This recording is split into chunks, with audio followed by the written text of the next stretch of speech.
ওই একটা অন্ধকার আমার সমস্ত ভালো সমস্ত আলো কেড়ে নিয়েছে। আমি কি এতটাই মা হওয়ার অযোগ্য? আনন্দী, কি বলছো তুমি? কেন, মানে কি কি দরকার? এভাবে কেন ভাবছো? পরপর যা ঘটছে সব তো তোমাদের চোখের সামনেই ঘটছে। আমি আর্টিফিশিয়াল রুম তৈরি করতে পারলাম না, আমার বডি ট্রিটমেন্টই নিল না, কোনো রেসপন্ডই করলো না। এমনকি উমা, যাকে আমি আগলে ধরতে চাইলাম, তাকেও আমি আগলে রাখতে পারলাম না। কেন? আনন্দীর চিঠিতে কি লেখা আছে তুই শুনলি না? মায়ের ইচ্ছে কি সবটা বোঝা যায় বল?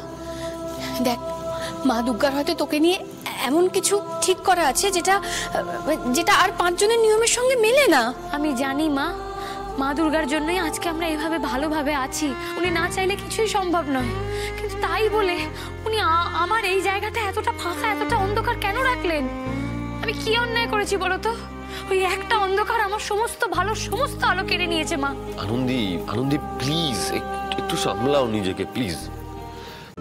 আজই ডাউনলোড করুন আর এনজয় করুন আপনার পছন্দের শো।